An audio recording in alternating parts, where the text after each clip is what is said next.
사사기 4장. 에훗이 죽자 이스라엘 사람들은 주의 눈앞에서 다시 악한 짓을 일삼았다. 그러자 주께서는 하솔을 다스리던 가나안 왕 야빈의 손에 이스라엘을 팔아 넘기셨다. 야빈의 군사령관은 하로셋 학고임에 살던 시스라였다. 야빈 왕은 900대나 되는 철제 전차를 보유하고 있었다. 그는 이스라엘 사람들을 20년 동안 가혹하게 지배했다.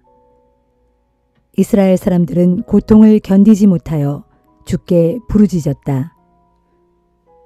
그 무렵에는 라피도세 아내인 여자 예언자 드보라가 이스라엘을 이끌고 있었다.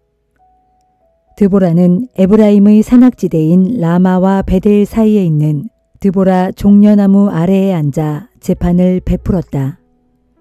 그러면 이스라엘 사람들은 그곳으로 와서 그녀에게 재판을 받았다. 어느 날 드보라가 사람을 보내어 납달리 지파 사람들의 지역인 게데스에서 아비노함의 아들 바락을 불러오게 한 후 그에게 이렇게 말했다. 이스라엘이 섬기는 하나님께서 그대에게 이 같은 명령을 내리셨소. 너는 납달리 지파 사람과 스불론 지파 사람 1만 명을 이끌고 다볼산으로 올라가라. 내가 야빈의 군사령관 시스라와 그가 거느리는 전차 부대 및 그의 군사들을 모두 기손강으로 이끌어내어 네 손에 넘겨줄 것이다. 그러자 바락이 대답했다. 당신께서 같이 가신다면 저도 가겠습니다.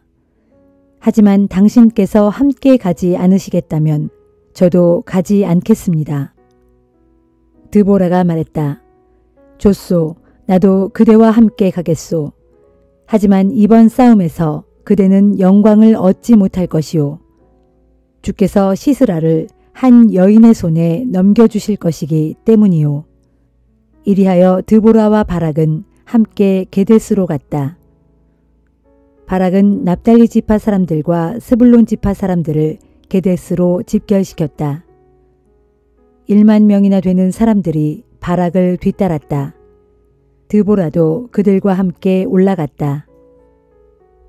겐 사람은 모세의 처남인 호밥의 후손들이었다. 그런데 겐 사람 헤벨이 자기 동족을 떠나 게데스 부근 사하나님에 있는 상수리나무 근처로 옮겨와서 그곳에 자리를 잡고 살았다. 야빈의 군사령관 시스라는 아비노함의 아들 바락이 군대를 이끌고 다볼산으로 올라갔다는 말을 전해 듣고는 무려 900대나 되는 전차 부대 및 자신이 거느리고 있는 전 병력을 하로셋 학고임에서 기손강으로 집결시켰다. 시스라가 이렇게 움직이자 드보라가 바락에게 말했다. 우리도 행동을 개시합시다. 주께서 오늘 시스라를 당신의 손에 넘겨주셨소. 아무 걱정도 하지 마시오. 주께서 당신보다 앞장서서 싸워주실 것이오. 그러자 바락은 1만 명의 군사들을 이끌고 다볼산에서 달려 내려갔다. 주께서 바락보다 앞장서서 싸우셔서 시스라와 그의 전차 부대 및 온 군대를 모조리 칼로 쳐 도망치기 바쁘게 하셨다. 급기야 시스라는 자신의 전차를 버리고 내려서 도망쳤다. 바락은 시스라의 전차 부대와 군사들을 하로셋 학고임까지 추격했다. 시스라가 이끄는 가나안 군대는 한 명도 살아남지 못했다. 하지만 시스라는 겐 사람 헤벨의 아내인 야엘의 장막으로 도망쳐 들어갔다. 시스라가 그리로 도망친 것은 헤벨 가문이 하솔왕 야빈과 가까운 사이였기 때문이었다. 야엘은 밖으로 나와 시스라를 맞으면서 말했다. 장군님, 어서 오십시오. 잘 오셨습니다. 아무 염려하지 마세요. 시스라는 그녀의 장막으로 들어갔고 야엘은 그를 이불로 덮어주었다. 시스라가 말했다. 목이 마르니 물을 좀 주시오. 야엘은 우유를 넣어두는 가죽 부대를 그에게 건네주어 마시게 하고 다시 이불을 덮어주었다. 시스라가 그녀에게 말했다. 장막 앞에 서서 지키고 있다가 누가 와서 안에 아무도 없느냐고 묻거든 아무도 없다고 대답해 주시오. 시스라는 지쳐서 이내 깊은 잠에 빠졌다. 헤베르의 아내 야엘은 장막을 고정시키는 말뚝을 뽑아든 다음 망치를 들고 조심스레 장막 안으로 들어갔다. 그녀는 잠자고 있는 시스라에게 다가가 말뚝을 시스라의 관자놀이에 대고 망치로 힘껏 내리쳤다. 얼마나 힘껏 내리쳤던지 말뚝이 시스라의 머리를 꿰뚫고 땅바닥에 박혔다. 시스라는 그 자리에서 죽고 말았다. 이때 바락이 시스라를 뒤쫓아와 야엘이 살고 있는 장막에 이르렀다. 야엘이 그를 맞으며 말했다. 어서 오십시오, 장군님. 장군님께서 찾고 있는 사람이 바로 여기 있습니다. 바락이 야엘을 뒤따라 그녀의 장막 안으로 들어가 보니 시스라가 관자놀이에 말뚝이 박힌 채 죽어 있었다. 그날 하나님께서는 이스라엘 사람들 앞에서 가나안 왕 야빈을 굴복시키셨다. 이스라엘 사람들은 점점 더 강해져서 가나안 왕 야빈을 압박해 갔고 마침내 그를 멸망시켰다.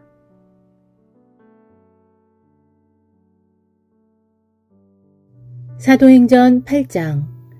사울은 스데반이 죽임당한 것을 당연하게 여겼다. 그날부터 본격적으로 예루살렘에 있는 교회에 박해의 광풍이 불었다. 그래서 사도들을 제외한 모든 신자들이 유대와 사마리아 지방으로 뿔뿔이 흩어졌다. 신앙심 깊은 사람들이 스데반의 시신을 거두어 장사를 지내고 그를 생각하면서 몹시 슬퍼하며 울었다.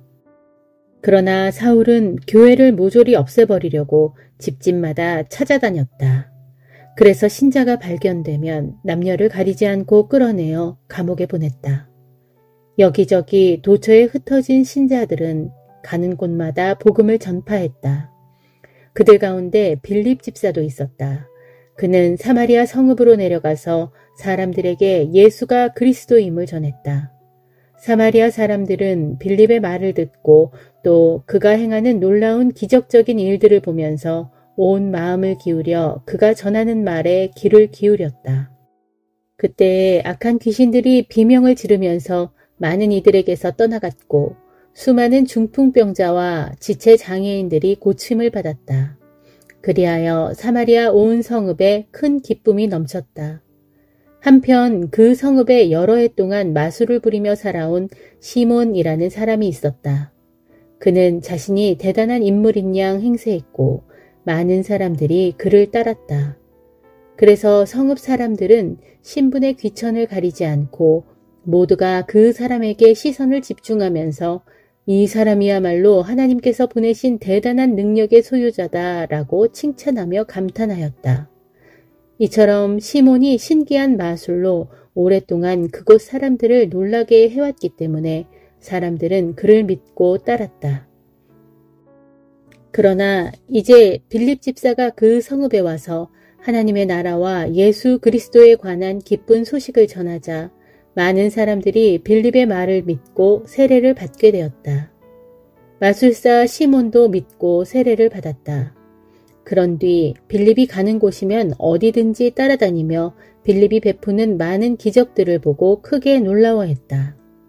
한편 예루살렘에 남아있던 사도들은 사마리아 성읍의 사람들이 하나님의 말씀을 받아들였다는 소식을 듣자 베드로와 요한을 그곳으로 보냈다.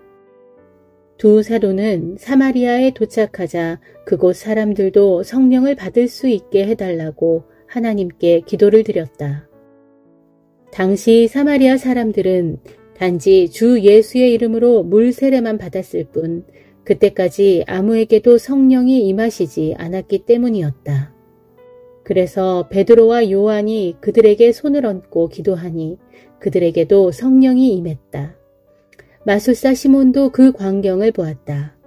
사도들이 하나님의 머리에 손을 얹자 성령이 임하시는 것을 보고는 시몬이 사도들에게 돈을 내밀면서 부탁했다. 내게도 이런 능력을 주어 내가 손을 얹는 사람마다 성령을 받게 해주십시오. 그러자 베드로가 시몬을 꾸짖으며 말했다. 감히 하나님의 선물을 돈으로 사려 하다니 당신은 그 돈과 함께 망할 것이오. 하나님 앞에서 마음을 올바르게 쓰지 못하니 당신은 이 일에 아무런 상관도 없고 또 얻을 것도 없소. 그러니 당신은 속히 악한 생각을 뉘우치고 주께 기도하시오. 그러면 하나님께서는 당신이 그런 악한 생각을 품었던 것을 용서해 주실지도 모르오. 내가 보기에 당신은 마음이 뒤틀려 있고 죄에 사로잡혀 있소. 시몬이 당황하며 대답했다. 선생님들, 그런 일이 제게 일어나지 않도록 제발 저를 위해 기도해 주십시오. 베드로와 요한은 이렇게 사마리아 성읍에서 하나님의 말씀을 증거하고 선포한 후 다시 예루살렘으로 돌아왔다. 돌아오는 길에 두 사도는 사마리아 지역의 여러 마을에 들러 복음을 전했다. 그 무렵 7 집사 가운데 하나인 빌립에게 주님의 천사가 나타나서 말했다. 너는 일어나 예루살렘에서 가사로 통하는 광야길을 따라서 남쪽으로 내려가거라. 주님의 천사가 일러준 대로 빌립이 일어나 내려가는데 도중에 에티오피아 사람 하나를 만났다. 그 사람은 에티오피아 여왕 간다게의 모든 재정을 관리하는 내시였다. 그 사람은 예루살렘에 예배를 드리러 왔다가 본국으로 돌아가는 길이었는데 마차에 앉아 예언자 이사야의 책을 읽고 있었다. 그때 성령께서 빌립에게 말씀하셨다. 저 마차에 가까이 다가가거라. 빌립은 마차에 가까이 다가가서 그 사람이 책 읽는 소리를 듣고는 물었다. 지금 당신이 읽고 있는 글이 무슨 뜻인지 이해하십니까? 그 사람이 대답했다. 잘 모릅니다. 아무도 가르쳐주는 사람이 없는데 제가 어찌 알겠습니까? 그러고는 마차에 올라와서 자기 곁에 앉으라고 빌립에게 권하였다. 그 사람이 읽고 있던 성경 구절은 다음과 같았다. 그는 도살장에 끌려가는 양처럼 잠잠하였고 털 깎는 자 앞에선 어린 양처럼 입을 열지 않았다. 그는 온갖 수치를 당하면서 억울하게 불공정한 판결을 받아 이 땅에서 자기 생명을 빼앗겼으니 누가 그 세대의 악함을 말로 다 표현할 수 있으랴. 에티오피아 내시가 빌립에게 물었다. 여기서 그는 어떤 예언자를 가리킵니까? 이사야 자신입니까? 아니면 다른 분입니까? 그래서 빌립은 입을 열어 이 구절에서부터 시작하여 예수 그리스도에 관한 기쁜 소식을 그에게 상세하게 설명해 주었다. 그렇게 이야기하면서 길을 계속 가다가 마차가 물 있는 곳에 이르자 에티오피아 내시가 빌립에게 말했다. 보십시오. 저기 물이 있군요. 제가 세례를 받고 싶은데 무슨 문제라도 되는 것이 있습니까? 빌립이 내시에게 말했다. 그대가 마음을 다해 진심으로 그분을 믿는다면 세례를 받을 수 있습니다. 그러자 내시가 대답하였다. 저는 예수 그리스도가 하나님의 아들이심을 진심으로 믿습니다. 빌립은 마차를 멈추게 하고 내시와 함께 물가로 내려가서 그에게 세례를 주었다. 두 사람이 물에서 올라왔을 때 주님의 영이 갑자기 빌립을 어디론가 데려가셨으므로 내시는 빌립을 다시 볼 수 없었다. 그러나 내시는 기쁨에 넘쳐서 자기가 가던 길을 계속 갔다. 그 뒤 빌립은 아소도에 나타나서 여러 마을을 두루 다니면서 복음을 전하다가 가이사랴에 이르렀다.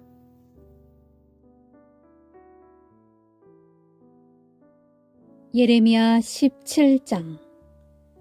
주께서 말씀하신다. 유다 백성들아, 너희의 죄악은 너희 마음판 위에 철필로 기록되었고 너희 제단의 뿔들 위에 금강석 촉으로 새겨져 있다. 너희 자녀들조차도 유다 땅의 높은 산들 위에 푸른 나무들 곁에 쌓아놓은 바알의 제단들과 세워놓은 아세라 목상들을 기억하고 있다. 그러므로 내가 너희의 모든 보물들과 산당들을 원수들의 손에 넘겨주어 약탈하게 하리니 너희가 이 땅에 도처에서 이 나라의 방방곡곡에서 내게 죄를 지었기 때문이다. 이제 너희는 너희 자신들의 잘못으로 내가 너희에게 준 유산의 땅을 잃고 말 것이다. 나는 너희를 너희 원수들의 손에 넘겨주어 너희가 알지 못하는 낯선 땅으로 끌려가게 하리니 그러므로 너희는 머나먼 땅으로 끌려가서 너희 원수들을 섬기는 노예가 될 것이다. 너희가 나의 분노를 자극하여 불꽃처럼 활활 타오르게 하였으니 이 불꽃이 너희를 영원토록 태울 것이다. 주께서 말씀하신다. 나를 버리고 떠나가서 사람의 도움을 의지하고 육체를 자기 힘으로 삼는 자는 저주를 받을 것이다. 그런 사람은 사막의 떨기나무 같아서 아무도 살지 않는 외롭고 거친 땅, 돌덩이들만 잔뜩 쌓여있는 척박한 광야, 모래바람만 휘몰아치는 메마른 황야에서 아무런 낙도 없이 살게 될 것이다. 그러나 무릇 주를 믿고 주께 의지하는 그 사람은 복을 받을 것이다.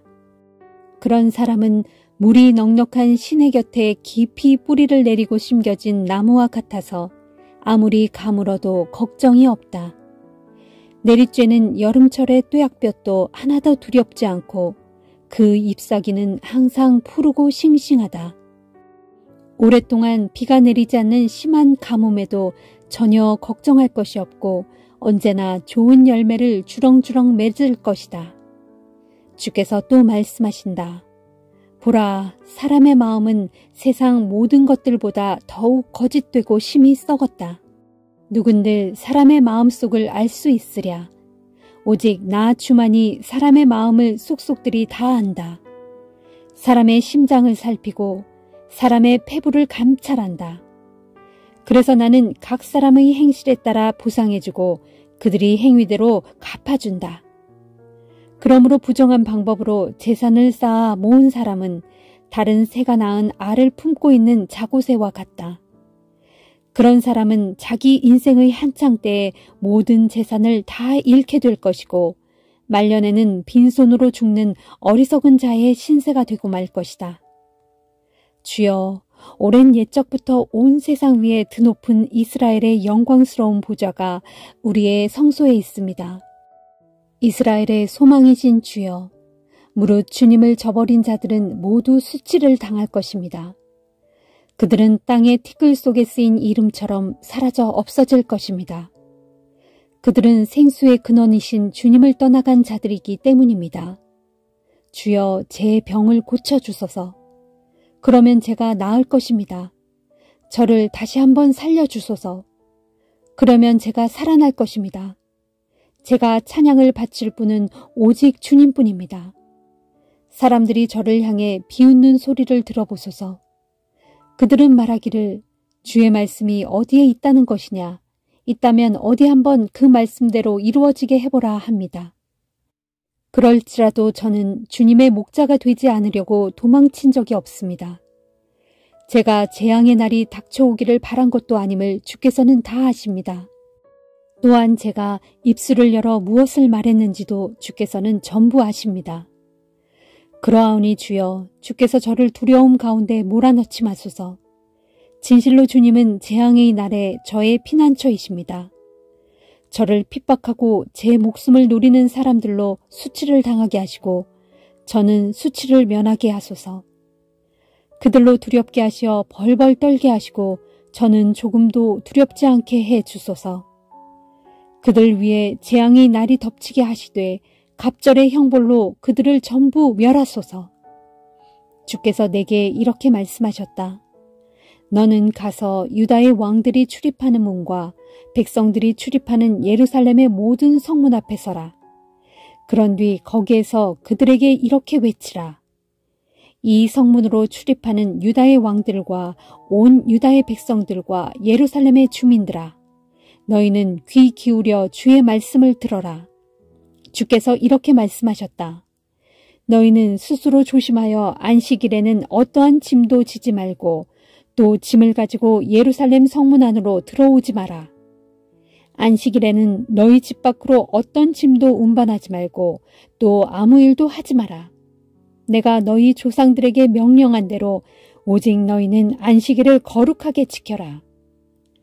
그러나 너희 조상들은 내 말을 듣지 않았고 아예 귀를 기울이지도 않았다.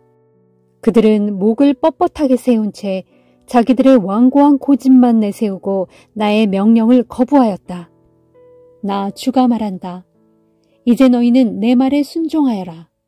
만일 너희가 내 말을 듣고 스스로 조심하여 안식일에 짐을 싣고 이 성문으로 들어오지 아니하고 안식일을 거룩히 지켜 그날에는 아무 일도 하지 아니하면 그러면 다윗의 가문에서 대대로 왕들이 나와서 대신들과 함께 이 성문 안으로 들어올 것인데 왕과 대신들이 전차와 군마를 탄 채 유다 백성들과 예루살렘 주민들을 거느리고 다 함께 이 성문 안으로 당당하게 들어올 것이다.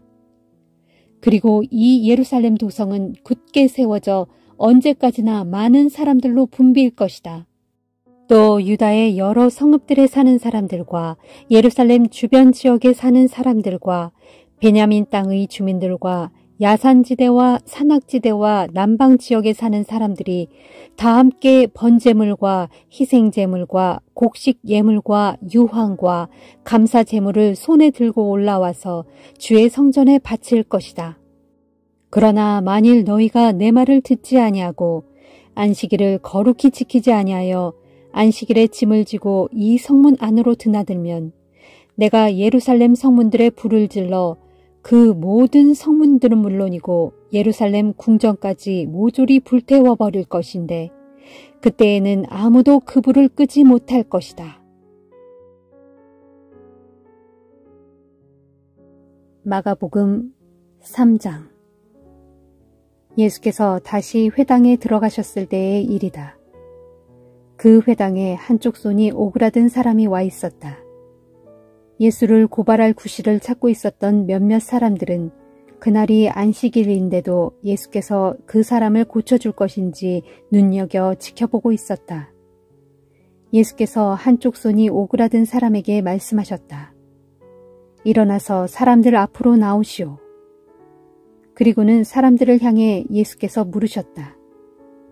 안식일에 착한 일을 하는 것이 옳습니까? 악한 일을 하는 것이 옳습니까? 사람을 살리는 것이 옳습니까? 죽이는 것이 옳습니까? 그러자 아무도 대답하는 사람이 없었다. 예수께서 크게 마음이 상하셔서 그들을 둘러보시고 그들의 마음이 완고한 것을 탄식하시면서 그 사람에게 말씀하셨다. 당신의 손을 펴시오. 그 사람이 손을 펴자 그의 손이 완전히 회복되었다. 그러자 바리새파 사람들은 그 길로 회당에서 나가 헤롯 당원들과 함께 어떻게 하면 예수를 죽일 것인지 음모를 꾸미기 시작했다. 예수께서 제자들과 함께 갈릴리 호숫가로 가시자 갈릴리 지방에서 많은 사람들이 따라왔다. 예수께서 행하신 일들이 널리 알려지자 유대와 예루살렘과 이두메와 요단강 건너편과 두로와 시돈 부근에서도 큰 무리가 예수께로 모여들었다.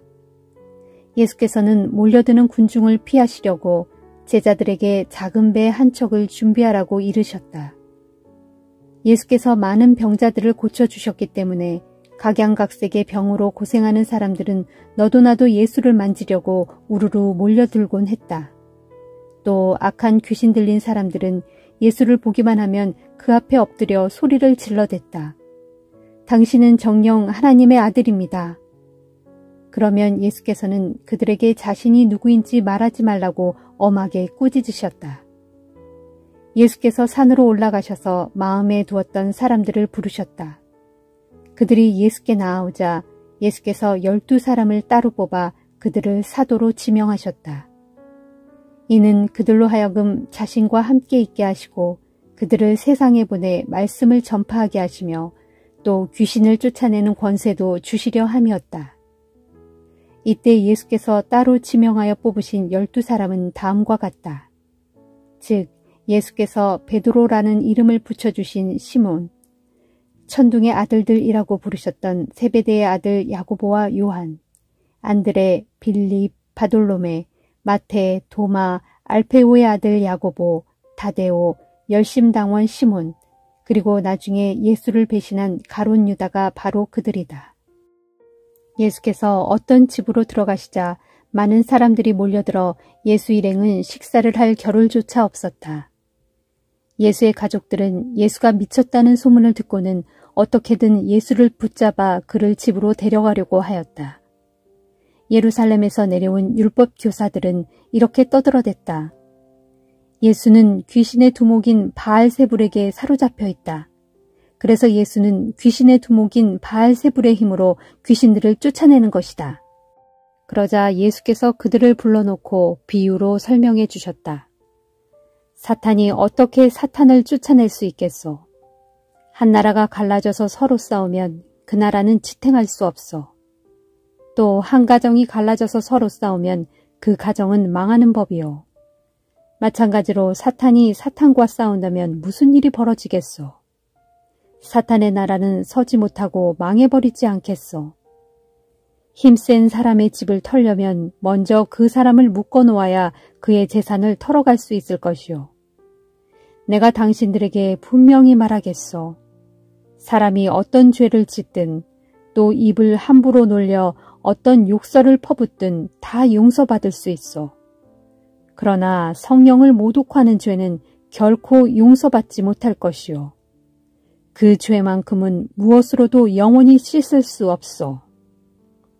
예수께서 이 같은 말씀을 하신 것은 사람들이 자신에 대해 악한 귀신이 들렸다 하고 말했기 때문이다.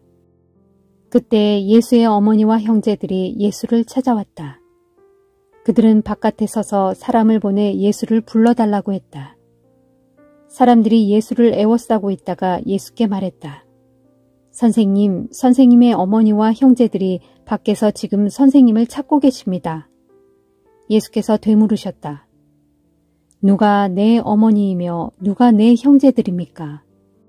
그리고는 둘러앉은 사람들을 돌아보시며 말씀하셨다. 보라, 여기 있는 사람들이 바로 내 어머니요, 내 형제들입니다. 그렇습니다. 누구든지 하나님의 뜻을 따르는 사람이 곧 내 형제요, 내 자매이며 내 어머니입니다.